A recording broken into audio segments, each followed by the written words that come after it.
Assalamualaikum warahmatullahi wabarakatuh. Alhamdulillah, tidak pernah berhenti kita memuji Sang Pencipta Allah atas segala nikmat yang dilimpahkan kepada kita. Dan juga kita majatkan salawat dan taslim kepada Nabi besar Muhammad sallallahu alaihi wasallam. Baik, melanjutkan bab solat kita teman-teman sekalian. Dan kita masuk ke poin B, masalah imamah. Masalah menjadi imam, dan ini masalah penting untuk dibahas. Karena kadang-kadang di Indonesia subhanallah cukup banyak masjid yang kita masuk tapi imamnya tidak layak sebenarnya menjadi imam. Baik bacaan, baik umur, baik itu rukun-rukun solat, banyak sekali yang terbengkalai. Maka membahas masalah poin syarat-syarat imam dimulai dari sini sangat penting. Syarat imam kata Syekh Abu Bakar rahimahullah yaitu laki-laki. Kemudian adil dan berilmu. Ya. Makna adil ini bisa bermakna adalah orang yang bijaksana, dewasa. Ya. Dan berilmu maknanya dia memahami ilmu terutama yang berhubungan masalah solat. Dari bacaannya, dari rukun-rukunnya, kewajibannya, sunnahnya yang membatalkan, yang sudah kita pelajari sebelumnya. Jadi tidak sah seorang wanita mengimami sholat laki-laki. Seorang yang fasik, masih banyak maksiatnya, yang telah diketahui kefasikannya, mengimami sholat orang-orang mukmin.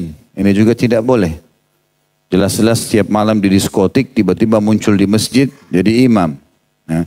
Tarik dia ke belakang ya. Kecuali ia adalah seorang penguasa yang ditakuti. Kalau dalam keadaan dia memang dasarnya penguasa dan dia bengis, artinya kalau dia masuk masjid dia mau jadi imam. Kalau enggak maka satu masjid dibunuh sama dia. Nah. Dan seseorang yang bodoh tidak boleh mengimami jamaah umum. Bodoh dalam arti kata bacaannya salah, tidak tahu rukun-rukun sholat. Ya.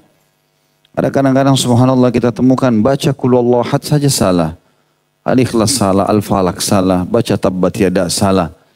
Ya, dan umurnya sudah berumur gitu kan. Ini tidak layak jadi imam. Tidak boleh, imam harus suaranya bagus, bacaannya benar, dan faham semua yang berhubungan masalah rukun sebagaimana saya bilang tadi, dan kewajiban sholat. Kecuali bagi jamaah yang sama-sama dengannya, sama-sama bodohnya. Jadi orang yang paling pintar mungkin bacaannya 80%. Ya. Maka yang 60% jadi makmum di belakang. Ya. Walaupun 80%-nya ini kalau ditemukan dengan para qari ya mungkin cuma 1% saja. Gitu kan.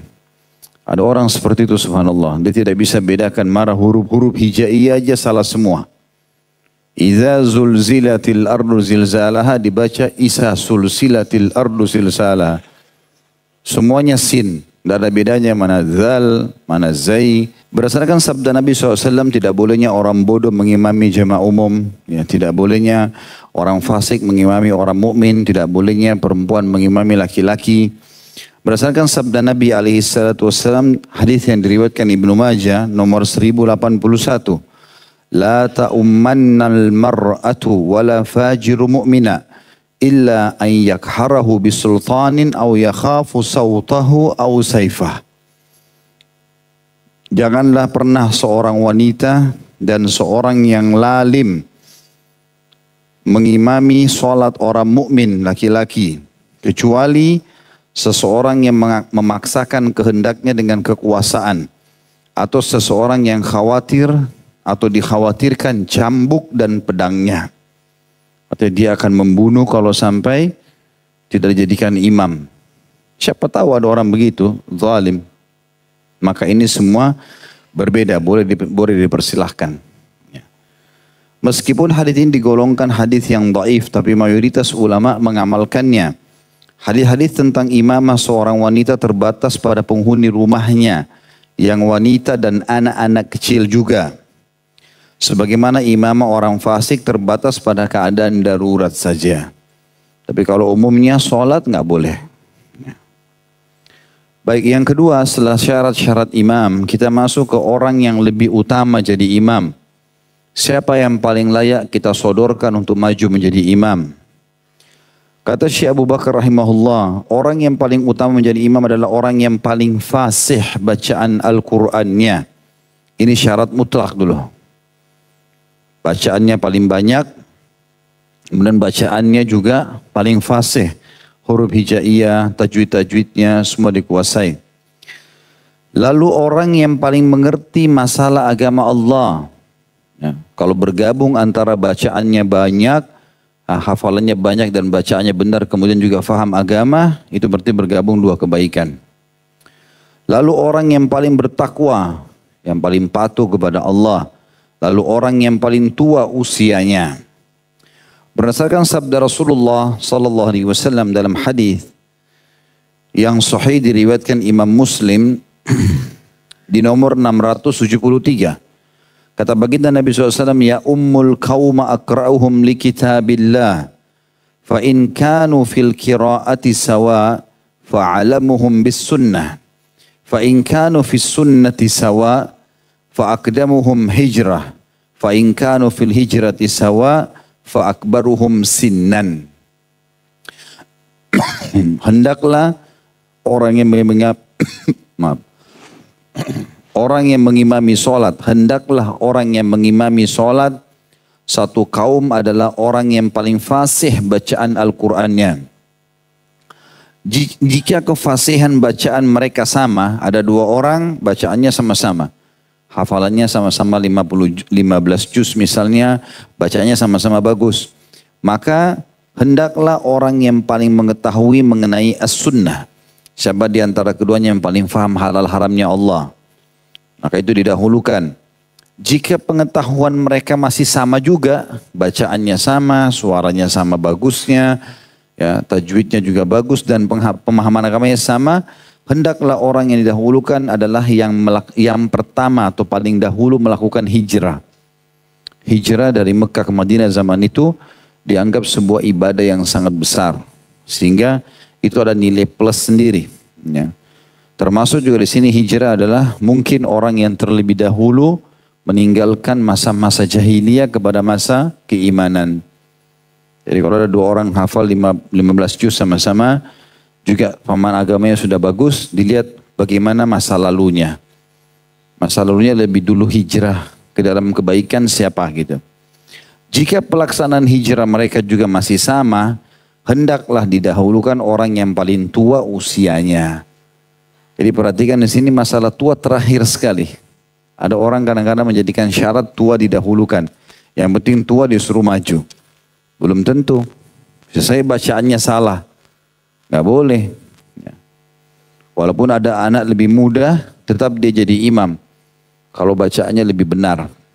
Jadi tidak ada istilah lebih tua didahulukan. Kecuali bertemu tadi itu. Bacaannya sama semua. Pemahaman agamanya sama semua. Kemudian juga pada saat dibahas masalah hijrahnya juga ternyata sama-sama. Siapa yang lebih tua.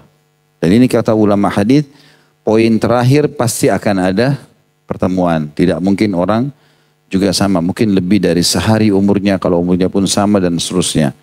Dan ini teman-teman menandakan bahwasanya menjadi imam ini bukan hal yang biasa, tapi hal yang luar biasa. Kenapa Abu Hanifah menggambarkan? Rahimahullah. Beliau termasuk berpendapat tentang tidak perlunya membaca Al-Fatihah pada saat sholat jahar bagi makmum. Di antara pendapat Abu Hanifah rahimahullah ini. Dan beliau berikan alasan, kenapa kalau lagi sholat maghrib, sholat isya, sholat subuh, imam ngerasin suara, kenapa makmum gak usah baca Al-Fatihah? Imam Abu Hanifah kasih gambaran. Ibaratnya beliau mengatakan, kalau ada beberapa orang yang akan menghadap kepada raja, kemudian mau menyampaikan tentang hajat mereka, tidak mungkin 5 atau 6 orang serentak bicara semua. Pasti ada satu orang yang dijadikan sebagai juru bicara. Dan pasti di antara 5-6 orang yang akan menghadap raja itu akan memilih siapa yang paling fasih di antara mereka, siapa yang paling tegar, tidak gugup, siapa yang paling pintar menyusun kosakata dan seterusnya. Maka seperti itulah. Itu ibaratnya orang kalau sholat. Karena imam itu dia maju ke depan, maka dia sedang berkomunikasi kepada Allah dan mewakili para makmumnya. Sesuai dengan sabda Nabi SAW, innama ju'ilal imam liyutamma bihi shalah. Imam dijadikan untuk menyempurnakan sholat. Ya, bahkan Nabi SAW mengatakan, imam dijadikan untuk menyempurnakan sholat dalam hadis lain. Kalau dia takbir, takbirlah. Kalau dia ruku, rukulah. Kalau dia sujud, sujudlah. Gitu kan? Nabi SAW memerintahkan sangat patuh. Dalam hadis lain bahkan siapa yang mengangkat kepalanya ya, sebelum imamnya, maka sangat dekat Allah akan mengubah wajahnya menjadi keledai. Ancaman yang sangat tegas. Berarti memang tidak main-main masalah imam ini. Sampai dibabkan khusus gitu. Makanya teman-teman harus hati-hati. Jangan sembarangan jadi imam. Banyak orang begitu. Begitu melihat masjid, di iqamah sholat, lalu kemudian dia nyolong aja main masuk. Belum tentu bacaannya benar. Belum tentu memenuhi syarat dan kriteria. Juga masuk di sini teman-teman, kalau di satu lokasi kita mampir, walaupun bacaan kita benar, kalau di situ sudah ada imamnya, nggak boleh kita jadi imam sampai kita diizinkan. Itu sabda Nabi SAW dalam hadis yang sahih. Janganlah seseorang di antara kalian menjadi imam di wilayah seseorang sampai dia mengizinkannya. Ada imam tetap, silahkan imam tetapnya saja. Tak perlu, gitu kan. Karena kadang-kadang syaitan menggoda orang. Begitu dia baru hafal 5-10 ayat surah baru bagi dia, mau tes jadi imam. Langsung tunjukin diri mau maju, gitu kan. Itu pun ternyata waktu dia disodorkan maju salah semua bacaannya. Ya kan jadi masalah, nggak usah. Ya, apalagi kalau antum merasa ada riak di situ, nanti akhirnya mau pamer bacaan sudah mundur aja, nggak usah. Silakan, imamnya saja. Jelas nggak ini? Yakin? Mana yang suka nyelonong jadi imam di sini? Hah? Nggak boleh sembarangan. Dikatakan di sini oleh Syekh Abu Bakar rahimahullah, selama ia bukan seorang penguasa atau pribumi, mengingat penguasa atau pribumi dianggap lebih utama menjadi imam daripada yang lainnya. Maksudnya penduduk setempat di situ ya, yang tadi saya bilang itu. Hal ini berdasarkan sabda Rasulullah sallallahu alaihi wasallam, la ya'ummanna ar-rajulu ar-rajula fi ahlihi wa la sultanihi illa bi'idnih. Janganlah seseorang mengimami solat berjamaah pada sisi keluarga seseorang penduduk setempat atau penguasa kecuali atas izinnya. Dan di sini sudah disebutkan riwayatnya sebelumnya yang diriwayatkan oleh Sa'id bin Mansur. Poin yang ketiga, setelah membahas siapa yang lebih utama jadi imam, ini juga termasuk hal yang perlu dibahas, masalah imamahnya anak kecil. Menjadi imamnya anak-anak yang belum balik. Ini sebenarnya khilaf di antara ulama panjang lebar, sah atau tidak. Ada yang mengatakan sah di sholat sunnah, ada yang mengatakan dan mereka mengatakan di sholat wajib nggak boleh. Ada juga yang mengatakan boleh saja. Yang penting memang bacanya lebih baik daripada orang yang lebih tua dan seterusnya. Kita akan baca sekarang. Kata Syekh Abu Bakar rahimahullah, anak kecil sah menjadi imam dalam sholat sunnah, namun tidak sah dalam sholat wajib. Ini pendapat, nanti kita jangan buru-buru menilai, akan ada khilaf di antara ulama nanti disebutkan.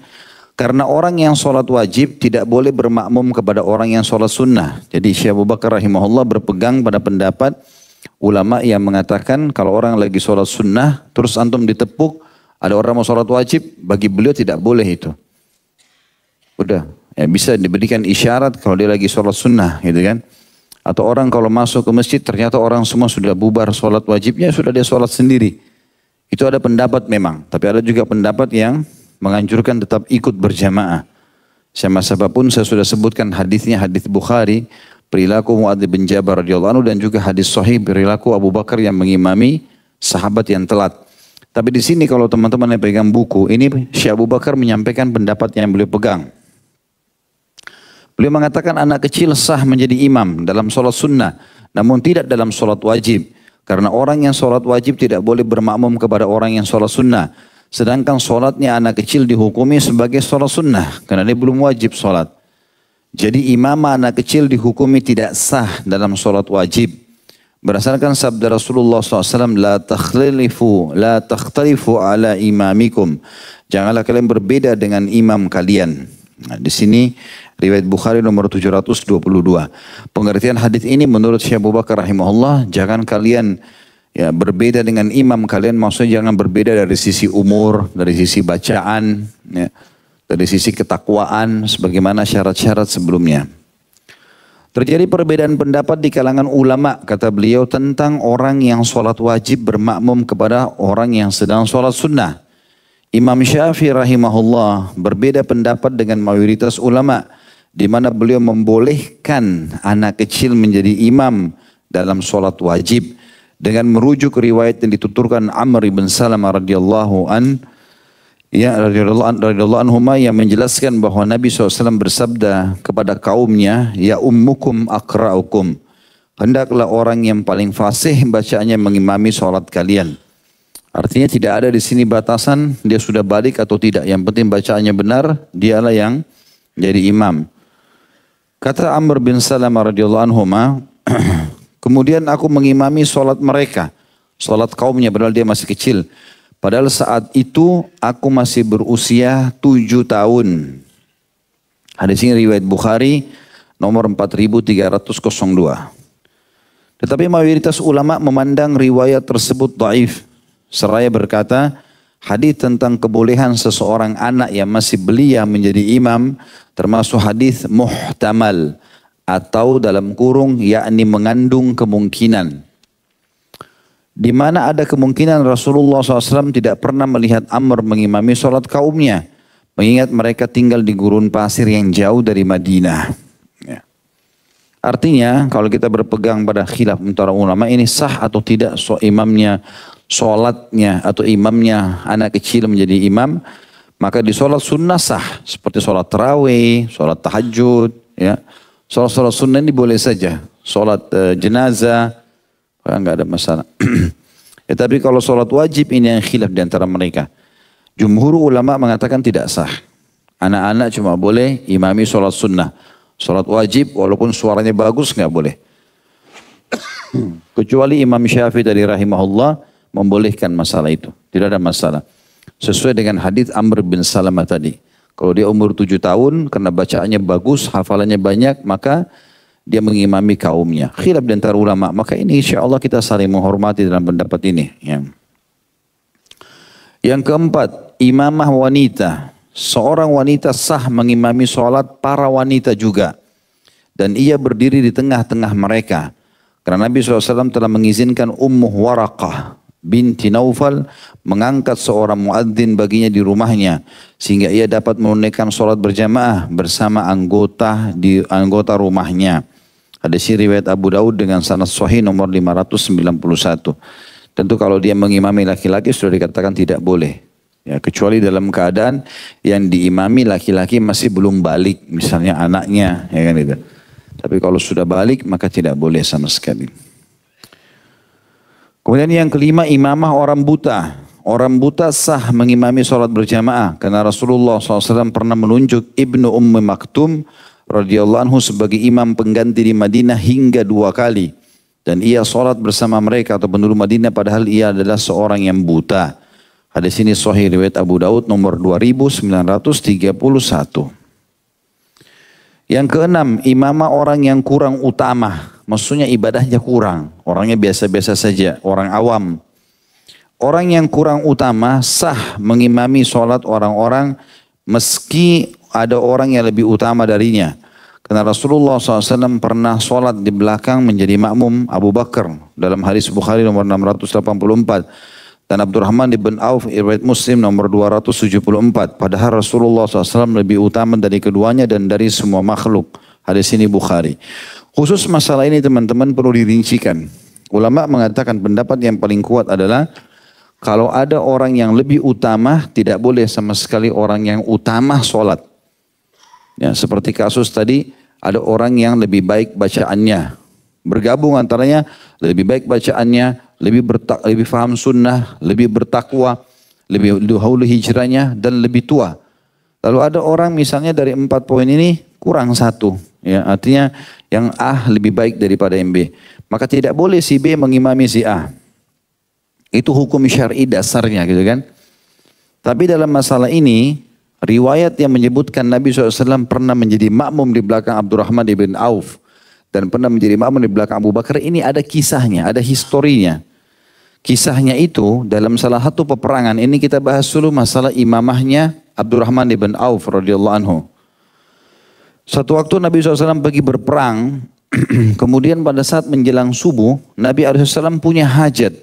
Pergi. Ya. Sahabat sudah azan subuh. Nabi SAW belum datang. Sampai sudah hampir matahari terang. Langit sudah mulai terang. Nabi SAW belum muncul juga. Gitu kan? Maka para sahabat ambil inisiatif. Harus ada yang jadi imam nih. Rasulullah SAW tidak muncul. Nanti setelah sholat baru kita cari mana Nabi SAW gitu kan. Akhirnya mereka lihat yang paling utama di situ adalah Abdurrahman ibn Auf. Mereka saudaralah, hai Abdurrahman majulah. Abdurrahman jadi imam. Begitu rakaat kedua, Nabi SAW datang. Ikut, Nabi SAW masbuk satu rakaat nih, subuhnya. Selesai salam, Nabi berdiri di belakang. Orang semua lihat. Maka serentak semua sahabat mengatakan, Subhanallah. Khawatir mereka salah. Kok bisa sodorkan Abdurrahman ada Nabi? Gitu kan? Gak mungkin, kenapa gak nunggu nih? Mereka hanya ketakutan sendiri. Setelah salam Nabi SAW berdiri mengatakan, sungguh bagus apa yang kalian lakukan. Sudah tepat itu. Tapi di sini kan kasuistiknya bukan berarti Abdurrahman utama. Nabi SAW lebih utama lalu boleh langsung ditarik. Berarti boleh orang ini mengimami ini. Tidak, karena ini ada kasuistik. Kasusnya Nabi telat. Gitu kan? Akhirnya Abdurrahman maju. Dan tidak pernah sahabat sama sekali berani menjadi imam sementara Nabi ada. Gitu. Kasus Abu Bakar menjadi imam ini juga adalah waktu Nabi SAW sakit keras di akhir hidup beliau. Udah nggak bisa berdiri Nabi SAW. Sudah sakit keras, demam. Saking demamnya Nabi SAW sampai belum minta didatangkan 8 atau 9 kendi air. Disiram di badannya Nabi SAW. Saking panasnya gitu. Itu pun Nabi SAW setelah disiram beberapa kali mengatakan berhentilah, saya sudah tidak tahan. Jadi saking luar biasa, berdiri nggak bisa, badannya semua dibasahi air supaya demamnya berkurang gitu kan. Maka Nabi SAW melihat tidak bisa sholat. Lalu kemudian beliau sempat pingsan. Maka waktu orang-orang semua keluar sahabat Nabi, Nabi lihat Aisyah ada. Maka Nabi SAW mengatakan, wahai Aisyah, sampaikan kepada Abu Bakar agar mengimami sholat. Dan ini ulama mengatakan isyarat dari Nabi SAW untuk Abu Bakar menjadi khalifah. Karena setiap imam atau setiap yang menjadi ya, pemimpin wilayah harus jadi imam. Harus bisa jadi imam. Ya, kan? Idealnya itu presiden kita harus bisa jadi imam di Istiqlal. 5 waktu sholat. Subuh, duhur, asar, maghrib, isya dengan bacaan yang benar. Itu kalau mau idealnya. Sayangnya kriteria ini nggak dimasukkan. Pemimpin harus bisa ngaji. Gitu. Tes bacaannya. Kalau benar baru pilih. Jeblos deh, mau nomor berapapun enggak apa-apa. Jangan lagi diumumkan sama Pilpres 2019. Ini banyak pelintir-pelintir ceramah luar biasa. Kita bicara masalah imamah ini. Maka pada saat itu Aisyah radhiyallahu anha khawatir Abu Bakar ayahnya. Nanti kalau dia bilang sama muslimin nanti orang bilang apa? Apalagi Nabi lagi sakit keras. Maka Aisyah diam. Lalu Nabi SAW kaget bangun. Apa kau sudah jalankan perintahku wahai Aisyah? Ya Rasulullah. Abu Bakar rajul bakka. Abu Bakar ini orang yang mudah nangis. Memang betul. Abu Bakar baca ayat sedikit nangis. Gitu kan. Memang khusyuk sekali sama Allah radhiyallahu anhu. Maka dia bilang pilihlah orang lain. Nabi SAW mengatakan perintahkan Abu Bakar agar jadi imam. Terus pingsan lagi Nabi. Yang kedua kali. Maka Aisyah mau bicara. Masih beban nih. Gitu kan. Sampaikan gak ya? Gitu. Nanti orang pikir saya sengaja karang-karang Abu Bakar ayah saya. Saya sekarang sedang berdua sama Nabi di rumah. Gitu kan. Nabi sakit keras. Kalau Nabi meninggal gimana nih? Maka Nabi SAW sadar selanjutnya lalu menanyakan. Sudahkah hai Aisyah? Aisyah mengatakan belum ya Rasulullah. Abu Bakar orang yang penangis. Carilah orang lain. Maka Nabi SAW marah. Sungguh kalian kaum wanita sama dengan penggoda-penggodanya Yusuf. Ya. Yang dulu suka mau goda Yusuf, gitu kan, di Mekah, di Mesir, begitu. Suka menunda-nunda pekerjaan segala macam, ya, suka menanyakan ini, membangkang ini. Maka Nabi SAW mengatakan, perintahkan sekarang juga kalau Abu Bakar jadi imam. Apapun risikonya bicara. Maka Aisyah pun buru-buru ke pintu mengatakan, wahai muslimin jadi imamlah. Suruh Abu Bakar jadi imam. Rupanya waktu didengar perkataan ini, karena pintu rumah Nabi SAW dengan masjid, begitu dibuka langsung masjid, jemaah langsung. Kayak pintu ini dibuka langsung di sini. Maka mereka bilang Nabi SAW tidak bisa jadi imam buat kita. Waktu sholat sudah masuk, cari Abu Bakar. Cari Abu Bakar, nggak ada. Abu Bakar pokoknya lagi di kebunnya. Jauh dari Madinah, di luar Madinah gitu. Maka ada rupanya di antara sahabat yang lihat Abu Bakar nggak ada. Waktu sholat sudah masuk, ada Umar di situ. Oh ini Umar setelah Abu Bakar pasti bagus gitu. Hai Umar berdirilah, Abu Bakar nggak ada. Umar ambil inisiatif berdiri. Oh suaranya Umar keras. Ya kan? Umar suaranya keras termasuk terkenal gitu kan. Maka diqomahkan sholat imamlah. Tiba-tiba Nabi dengar suaranya Umar. Lalu Nabi SAW marah dari rumahnya. Mengatakan sesungguhnya Allah dan Rasulnya menolak kecuali Abu Bakar. Gak boleh jadi imam. Saya perintahkan Abu Bakar, kenapa suruh orang lain? Gak boleh gitu kan. Ini perintah Allah dan Rasulnya. Maka akhirnya Abu Bakar pun datang. Dan pada saat itu diberhentikan sholat. Perintah Nabi gak boleh gitu kan. Maka Abu Bakar pun datang lalu mengimami sholat. Rupanya Abu Bakar sempat mengimami sholat ini beberapa hari.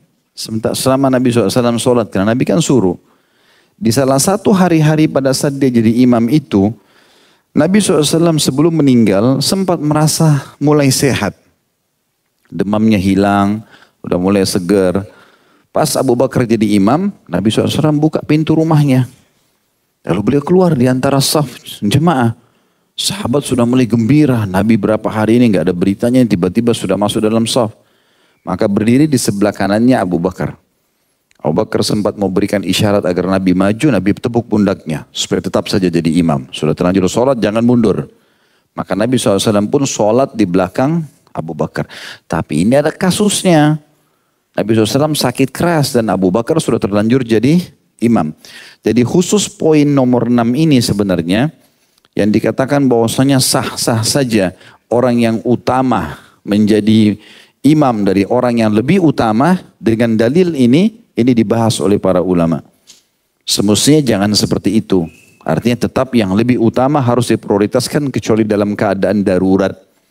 Karena kasus Abdurrahman bin Auf dan Abu Bakar radhiyallahu anhum ajma'in ini adalah kasus darurat saja. Jelas nggak? Baik, poin nomor 7. Imamahnya orang yang bertayamum. Orang yang bertayamum sah mengimami sholat orang yang berwudu. Karena Amr bin As radhiyallahu anhu pun pernah mengimami sholat pasukan tentara. Di mana ketika itu ia bersuci dengan bertayamum. Sedangkan para tentara yang sholat bersamanya bersuci dengan berwudu. Selanjutnya hal itu dilaporkan kepada Nabi SAW dan beliau tidak mengingkarinya. Hadis ini riwayat Abu Daud nomor 334 dengan sanad sahih. Ini sudah pernah saya ceritakan kisah Amr bin As. Pada saat jadi pemimpin perang dan di pasukannya ada Abu Bakar, ada Umar, ada Uthman, ada Ali, ada Talha, ada Zubair gitu kan. Maka waktu Amr bin As jadi pemimpin walaupun baru 3 bulan masuk Islam. Dia jadi imam karena dia pemimpin. Pas dia tidur malam junub. Bangun pagi dia minta pasukannya salah satu prajuritnya datangkan air. Begitu dipegang dingin kayak es. Gak mau dia, saya mau tayamum. Maka Umar marah. Hai Amr. Ini ada air, kenapa kau tayamum? Dia bilang saya nggak mau, saya mau tayamum. Dingin, ini bisa buat saya mati. Ya. Maka Abu Umar marah, tapi Umar tidak bisa bilang apa-apa. Datang ke Abu Bakar, ya Abu Bakar bagaimana nih orang? Kata Abu Bakar, ikuti saja. Dia utusan Rasulullah. Dia pemimpin kita sekarang, patuh saja. Maka patuhlah. Akhirnya Amr bin As mengimami sholat, dia bertayamum sementara makmumnya semua berwudu. Ulama menarik kasus ini juga misalnya kalau ada di satu wilayah air lagi lancar, imam rutinnya ada. Kemudian tiba-tiba saja yang lainnya semua tidak layak jadi imam makmumnya. Maksudnya Jauh sekali perbandingannya sama imam. Imam hafid Quran, makmumnya bacaannya pas-pasan, dan mungkin imam juga lebih paham agama. Mereka lagi uduk rame-rame, begitu selesai uduk makmumnya semua, giliran imam kerannya mati. Enggak ada air. Cari air sana sini enggak ada. Waktu sholat sudah masuk. Maka imamnya tayamum. Enggak ada air sama sekali. Dia tayamum. Sah saja dia mengimami. Gitu kan? Di sini mirip dengan kasus ini. Kalau Amr bin As memang karena khawatir, ya dia meninggal gara-gara kedinginan. Yang kedelapan, imamnya musafir, orang yang dalam bepergian. Musafir sah mengimami sholatnya mukim atau yang berada di daerahnya. Tetapi bagi mukim, jika ia sholat di belakang musafir, maka ia dianjurkan menyempurnakan sholatnya setelah imam menyelesaikan sholatnya. Misal musafir imami sholat duhur 2 rakaat, makmum di belakang mukim. Orang yang wilayah setempat. Begitu salam dari rakaat kedua, imamnya mereka menambah 2 rakaat. Karena Rasulullah SAW pernah mengimami sholatnya penduduk Mekah. Padahal saat itu beliau adalah musafir. Setelah sholat selesai, beliau bersabda, "Ya ahla Makkah, atimmu sholatakum fa inna qaumun safrun." Hai penduduk Mekah, sempurnakanlah sholat kalian karena kami adalah kaum yang sedang musafir. Ada sini riwayat Imam Malik nomor 349. Ini juga pelajaran penting teman-teman sekalian ya. Jadi kita dihitung mukim itu di wilayah yang kita sekarang menetap. Nabi SAW lahir di mana? Di Mekah. Tapi beliau sudah hijrah ke Madinah. Waktu pembebasan kota Mekah, beliau seperti kembali ke kota asalnya. Tapi beliau menganggap dirinya musafir. Karena Mekah sudah tidak ditinggali lagi. Sampai Nabi SAW waktu itu, waktu para sahabat mengatakan, "Ya Rasulullah, rumah anda masih ada. Rumah yang dulu tinggal sama Khadijah ada tapi direbut oleh orang-orang. Sepupu Nabi ada yang masih dalam keadaan kafir, sengaja menjual itu." Lalu beliau mengatakan, "Apakah tertinggal hakku lagi di Mekah ini?" Sudah enggak ada. Ini bukan hakku lagi, sudah direbut secara paksa oleh orang kafir, mereka sudah jual. Udah enggak ada lagi hakku di sini. Maka Nabi SAW sholat safar.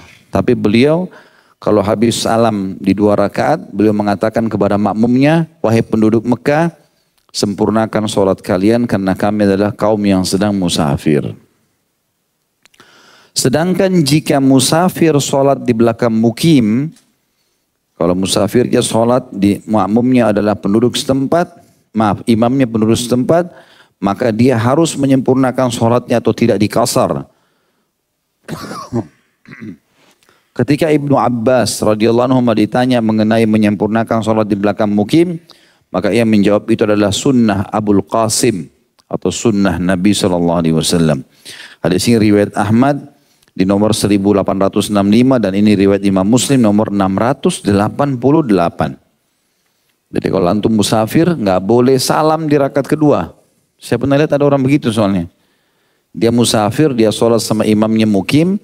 Begitu imamnya berdiri dari rakaat kedua ke rakaat ketiga dia salam. Ini nggak boleh, nggak ada sunnahnya sama sekali. Ya, ini hanya terjadi di sholat khauf, sholat dalam keadaan takut.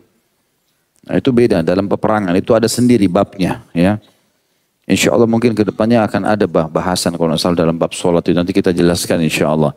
Itu dalam keadaan peperangan beda, tapi selain daripada ini tidak boleh. Antum sholat di belakang imam yang mukim, ya kita harus mukim juga. Yang ke-9, berdirinya makmum bersama imam. Apabila seorang laki-laki bermakmum kepada seorang laki-laki, maka ia berdiri di samping kanannya. Begitu juga halnya dengan seorang wanita yang bermakmum kepada seorang wanita, maka ia berdiri di samping kanannya. Berarti kalau cuma berdua sama. Imam sama makmum bersebelahan, laki-laki sama laki-laki, perempuan sama perempuan. Sesama jenis. Ya. Jangan bilang sama akhwat di belakang, maju, rapat. Bukan mahram. Katanya harus rapat berdua. Salah. Ya, sama istri pun tidak begitu. Adapun jika 2 orang atau lebih bermakmum, maka mereka berdiri di belakang imam ukuran 1 shaf. Sedangkan jika sejumlah laki-laki dan sejumlah wanita bercampur dan menjadi makmum, Maka makmum laki-laki berada di belakang imam pas, sedangkan makmum wanita berdiri di belakang laki-laki lagi, di belakang makmum laki-laki. Kemudian jika makmumnya berdiri atau terdiri dari seorang laki-laki serta seorang wanita, maka makmum laki-laki berdiri di samping kanan imam, ya. Meskipun ia seorang anak kecil yang baru mumayyiz atau sudah dapat membedakan sesuatu. Sedang makmum berdiri di belakang keduanya. Hal ini berdasarkan sabda Nabi SAW, khairu sufufir rijali awwaluha wa syarruha akhiruha wa khairu sufufin nisa'i akhiruha wa syarruha awwaluha. Sebaik-baik saf makmum laki-laki adalah saf yang pertama dan seburuk-buruk ialah saf yang terakhir. Sedangkan sebaik-baik saf makmum wanita adalah yang terakhir dan seburuk-buruknya adalah saf yang pertama. Hadis ini riwayat Muslim nomor 440. Juga berdasarkan praktek yang dilakukan oleh Rasulullah SAW, di mana dalam sebuah peperangan beliau melaksanakan sholat, lalu Jabir datang dan berdiri di samping kiri beliau. Lalu beliau memindahkannya sehingga posisinya berada di samping kanan. Jadi pernah ada sahabat Nabi Jabir bin Abdullah, Nabi lagi sholat, dia mau jadi makmum, dia di sebelah kiri. Nabi pegang kepalanya, dipindahin ke sebelah kanan. Ya. Dan tidak lama setelah itu datang Jabbar bin Sakhar dan langsung berdiri di samping kiri beliau. Lalu beliau menarik keduanya dan memposisikan keduanya hingga berada di belakang beliau. Jadi Jabir bin Abdullah di sini, kemudian Jabbar di sini, maka dia datang, Nabi SAW bukan tarik ke sebelah kanan, enggak, ditarik dua-duanya ke belakang, suruh buat saf di belakang, karena sudah dua orang. Kalau satu, baru di sebelah kanan. Ini riwayat disebutkan oleh Imam Muslim nomor 660, Imam Muslim nomor 3014. Juga berdasarkan penuturan Anas radhiyallahu anhu bahwa pada suatu saat Nabi SAW sholat mengimaminya dari ibunya, di mana beliau memposisikan dirinya di sebelah kanan beliau, maksudnya ya di sini Anas berada di sebelah kanan Nabi SAW dan memposisikan si wanita ibunya di belakang kami. Hadis ini riwayat Muslim nomor 660. Jadi kalau laki-laki dua, imam sama makmum, satu perempuan. Maka laki-laki jadi imam, mundur sedikit satu saf, laki-lakinya sebelah kanan, lalu perempuannya di belakang di saf yang ketiga. Atau di saf yang kedua dari belakang imam. Juga berdasarkan penuturannya, bahwasanya suatu ketika aku menunaikan sholat di mana aku dan seorang anak yatim berdiri di belakang Rasulullah SAW dan seorang nenek berdiri di belakang kami juga. Ada sini riwayat Bukhari nomor 308. Yang ke-10, pembatas imam menjadi pembatas bagi orang yang ada di belakangnya atau makmum, sutrahnya. Pembatas. Apabila imam sholat menghadap pembatas, maka makmum tidak perlu memakai pembatas lagi. Karena suatu ketika Nabi SAW menancapkan sebuah tombak dan beliau sholat menghadap ke arahnya. Dan beliau tidak menyuruh seorang pun supaya meletakkan pembatas lainnya. Hadis ini riwayat Bukhari nomor 494 dan Imam Muslim 501. Sudah tahu itu hari hukum sutra, sudah kita bahas ya. Jadi pembatas yang kita letakkan dan idealnya sekitar 46 atau 47 cm. Ya, ukuran tidak sampai, mungkin sekitar 1 jengkal lebih sedikit lah ya. Kalau mistar itu kan biasa 60 cm ya. Dikurangin sedikit, sekitar 46-47 cm. Itu idealnya. Ukuran tas boleh, batu, lemari, apalah pohon, semua bisa jadi sutra. Antara kita dengan tempat sujud. Ya, di depan tempat sujud. Kalau sendiri, wajib kita pakai. Kalau sama imam, maka imamnya yang pakai. Makanya di masjid-masjid dibuatkan mihrab. Itu dianggap sutrahnya imam. Dia yang tidak boleh dilewati kalau lagi sholat. Yang ke-11, wajibnya mengikuti imam. Ini termasuk berhubungan juga dengan masalah hukum imamah. Diwajibkan atas makmum mengikuti imam dan diharamkan mendahuluinya. Serta dimakruhkan menyamainya. Ya. Sama-sama saja nggak boleh. Makanya saya pernah jelaskan itu hari kalau jadi imam, maka imamnya melakukan gerakan Allahu Akbar. Maka otomatis makmum tidak akan mendahului dia. Tapi kalau imamnya Allah panjang, Allah Akbar. Makmumnya sudah lebih dulu, Allah Akbar. Masa? Nggak boleh. Hukumnya nggak boleh. Makanya kalau mau takbir, Allahu Akbar. Ruku dulu, Allahu Akbar. Bergerak dulu i'tidal. Sami Allahu liman hamidah. Sujud dulu, Allahu Akbar. Maka aman. Gitu kan. Nah, itu sudah dibahas oleh para ulama.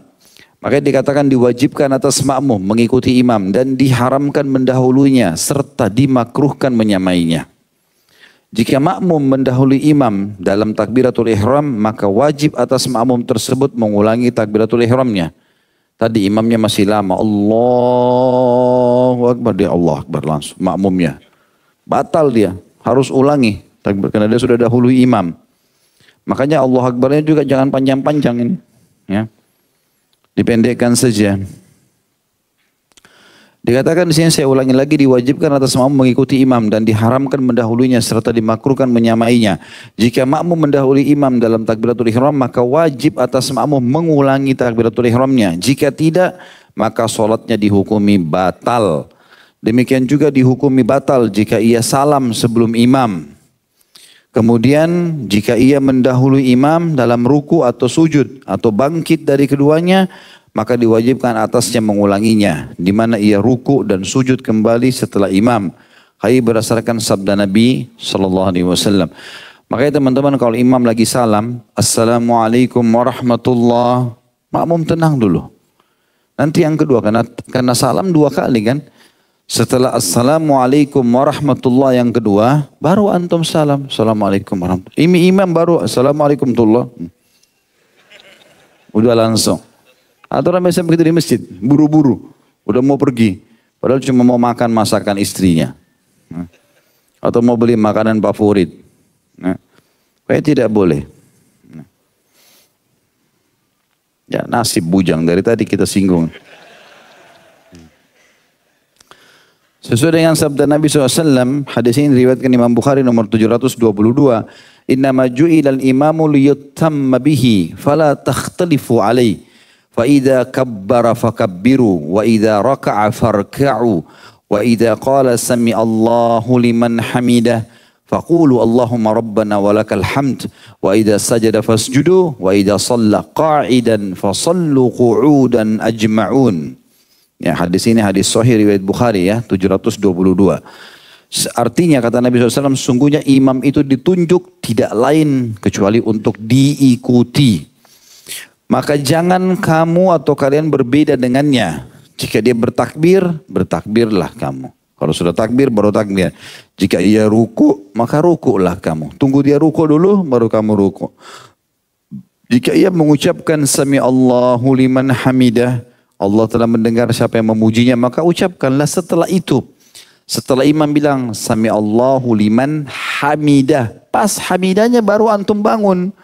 Baru bilang, Rabbana walakal hamd. Ya.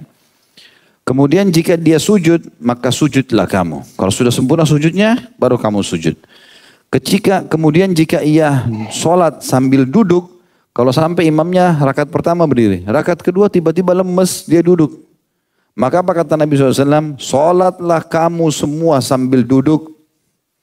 Ikuti imam. Tiba-tiba imamnya lemas, dia ganti.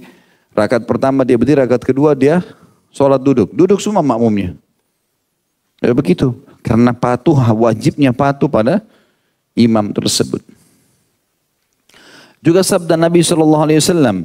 Ama yakhsha ahadukum idha rafa'a ra'sahu qabla al-imami ayyuhawwilallahu ra'sahu ra'sa himar au yuhawwilullahu suratahu surata himar. Tidakkah salah seorang antara kalian merasa takut jika ia mengangkat kepalanya sebelum imam bahwa Allah akan merubah kepalanya menjadi kepala keledai atau merubah wujudnya semua menjadi wujud keledai.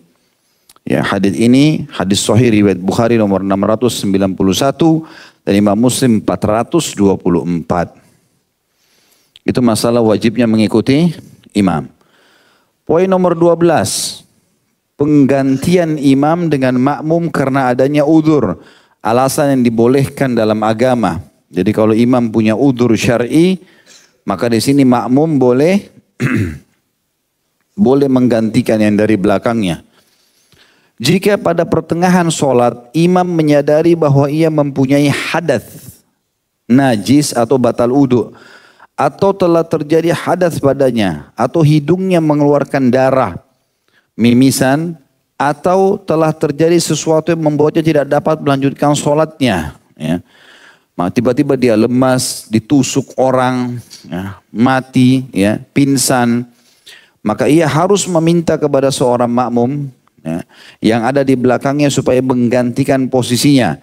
Kalau dia dalam kondisi apapun dia meminta kasih isyarat makmum maju. Tapi kalau dia meninggal ya sudah, makmumnya dia tergeletak seperti kasus Umar bin Khattab radhiyallahu anhu waktu ditusuk darah ngalir semua. Maka ada beberapa sahabat batalin sholatnya untuk bantu, ada juga yang langsung jadi imam maju dari belakang, lalu yang lainnya tetap kerjakan sholat. Maka ia harus meminta kepada seorang makmum yang ada di belakangnya supaya menggantikan posisinya dan menyempurnakan sholat bersama jamaah. Kemudian ia keluar dari sholat untuk bersuci. Di mana Umar bin Khattab pun radhiyallahu anhu pernah meminta Abdurrahman bin Auf supaya menggantikan posisinya sebagai imam ketika ditikam saat sholat. Ini hadis sampai sini diriwayatkan Bukhari nomor 3700. Ali pun radhiyallahu anhu pernah meminta seseorang supaya menggantikan posisinya sebagai imam karena mimisan yang dideritanya, yang disebutkan oleh Sa'id bin Mansur.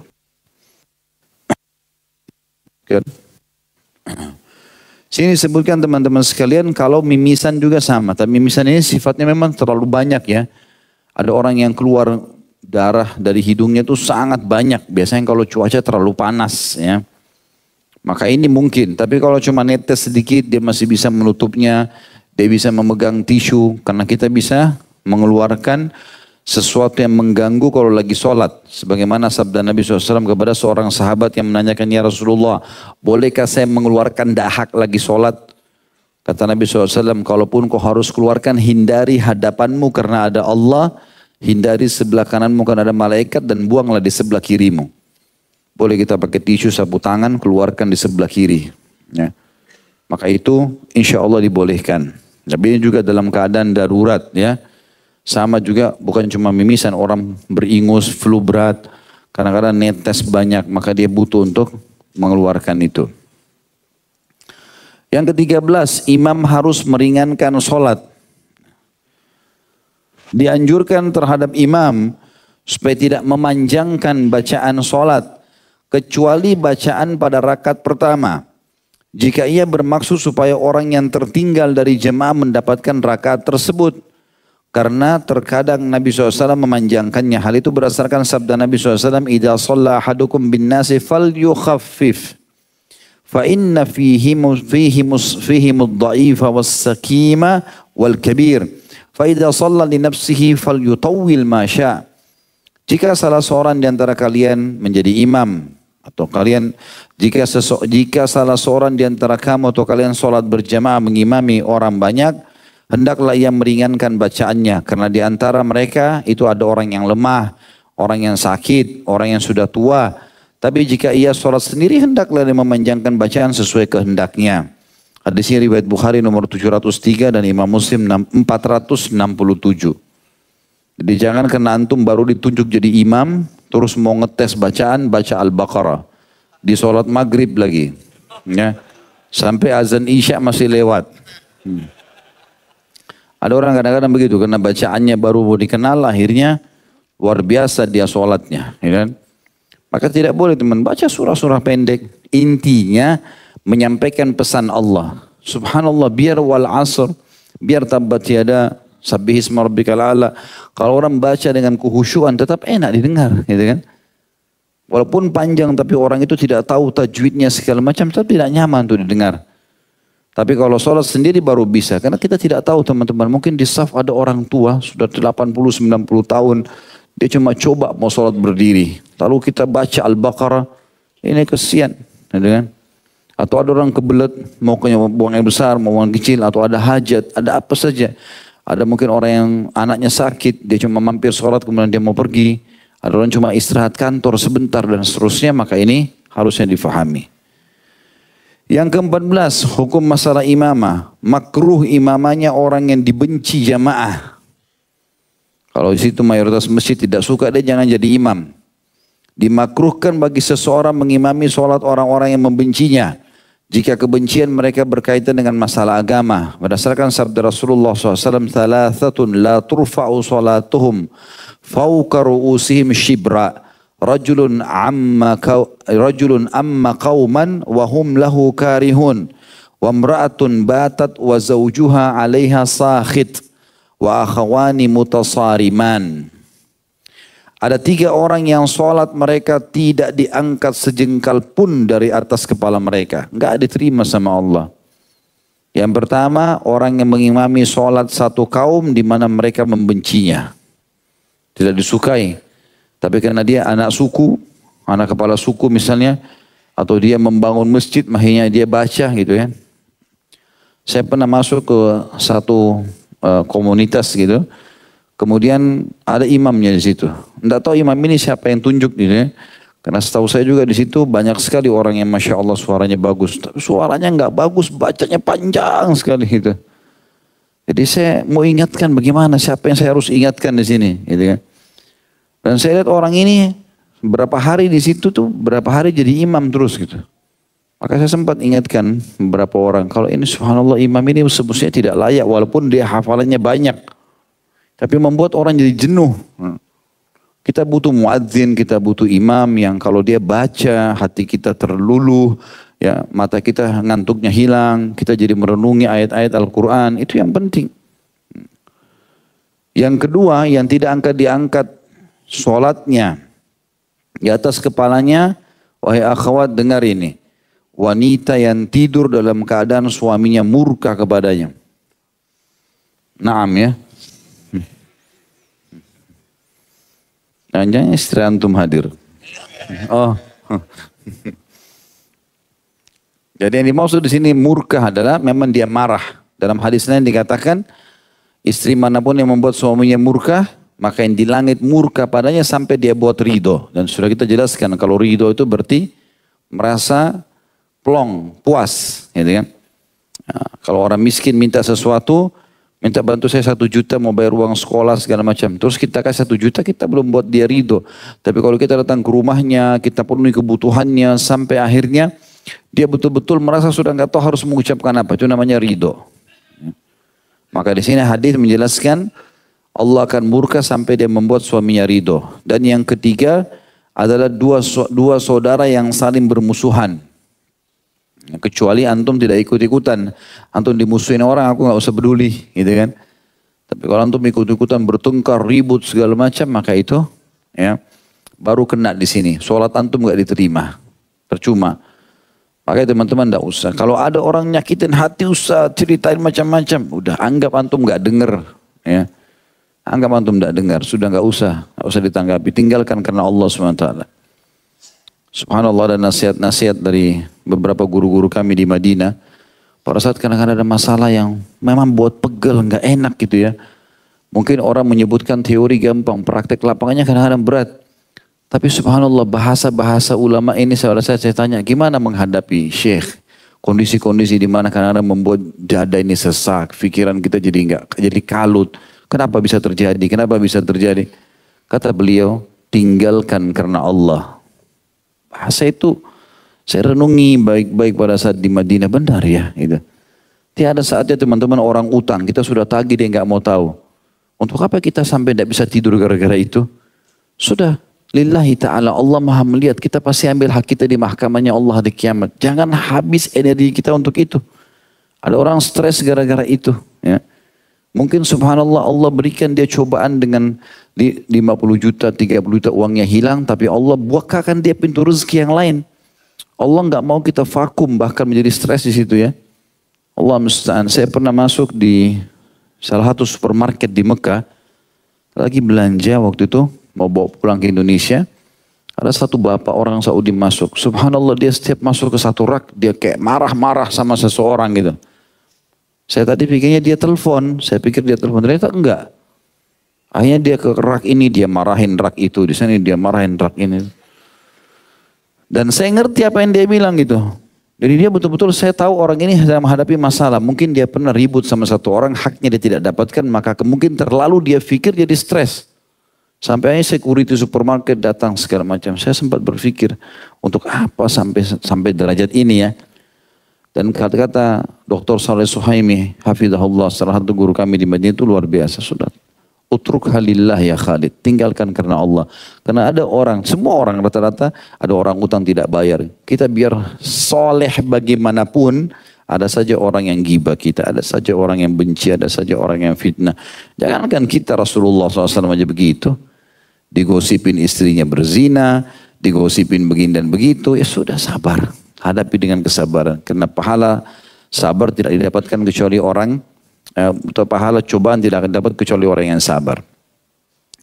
Baik, yang 15. Orang yang patut berdiri di belakang imam dan berbaliknya imam setelah salam. Dianjurkan bahwasanya orang yang berdiri pas di belakang imam, ini imam dia di belakangnya, adalah orang yang berilmu dan memiliki keutamaan. Jadi kapan imamnya pingsan, meninggal, batal wudu, maka dia bisa maju gantikan. Makanya wajar teman-teman di sebagian masjid dan musola ditaruh beberapa tanda. Di sini nggak boleh orang masuk, di kiri kanan shaf silakan. Kadang-kadang untuk muadzin, untuk pengganti imam atau siapa saja. 3-4 itu wajar. Jangan antum nyelonong masuk di situ. Ya. Karena itu mungkin memang tempat-tempat untuk menggantikan imam. Sesuai dengan sabda Nabi SAW, liyaliyani minkum ulul ahlami wan nuha. Hendaklah benar-benar yang mendekatiku dalam sholat berjamaah pas di belakangku dan sekitarnya adalah orang-orang dewasa dan berilmu di antara kalian. Hadis ini diriwayatkan oleh Imam Muslim nomor 432. Dianjurkan pula bagi imam setelah salam supaya ia berbalik dari tempat sholatnya yang sebelah kanan serta menghadapkan mukanya ke arah jemaah. Jadi kalau dia sudah salam, dia balik ke arah kanan, menghadap makmumnya. Sebagaimana hal tersebut dilakukan oleh Nabi SAW dan disebutkan dalam hadis Abu Dawud nomor 1041 dan Tirmidzi 301. Telah meriwayatkan dari Qabisa bin Hulb dari bapaknya seraya berkata, jika Nabi SAW mengimami kami, maka setelah salam beliau akan berpaling ke arah dua sampingnya, seluruhnya, ke samping kanan dan samping kirinya. Hadis ini riwayat Tirmidzi dan dihasankan. Kadang-kadang Nabi SAW kalau sudah selesai salam, anggap ini menghadap kiblat, maka beliau pun atau Hasan menghadap kiblat, maka beliau balik. Kadang-kadang ke arah kanannya, kadang-kadang ke arah kirinya, yang penting menghadap ke makmum. Tentu di sini tidak masalah melihat atau tidak melihat ke makmum, intinya dia menghadap ke makmum. Ini sunnah Nabi SAW. Yang terakhir berhubungan dengan masalah imam ini adalah masalah meluruskan saf. Meluruskan saf. Ya. Meluruskan saf ini disunnahkan bagi imam dan makmum untuk meluruskan dan meratakan barisan hingga benar-benar lurus. Karena Rasulullah SAW menghadap ke arah orang-orang atau makmum seraya bersabda, tarasu wa'tadilu, rapatkan dan luruskan. Hadis ini diriwayatkan Imam Ahmad nomor 11.846. Juga sabda Nabi SAW, sawwu sufufakum fa inna taswiyatas sufufi min tamamis salah. Luruskan saf kalian, karena meluruskan saf adalah bagian daripada kesempurnaan solat. Hadis ini diriwayatkan oleh Imam Bukhari nomor 723 dan Imam Muslim 433. Ini ada riwayat yang mirip ini dikatakan ya. Di sini dikatakan min tamamis shalah dan riwayat lain dikatakan min iqamatis shalah. Merapikan dan merapatkan shaf dari bagian daripada salat itu sendiri. Ini riwayat yang lain. Kalau riwayat ini menyempurnakan salat. Jadi artinya kalau salat safnya tidak rata, sangat berpengaruh kepada kesohihan sholatnya. Juga sabda Nabi SAW, latusawwuna sufufakum aw la yukhalifannallahu baina ujuhikum. Hendaklah kamu benar-benar meluruskan saf kalian. Atau kalau tidak Allah akan merubah di antara muka-muka kalian.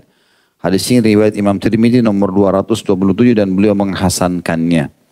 Ya, makna merubah sini bisa merubah wujud seperti mana hadis menjelaskan tadi, mendahului imam bisa diubah jadi keledai atau mengubah wujud dengan apa yang Allah inginkan.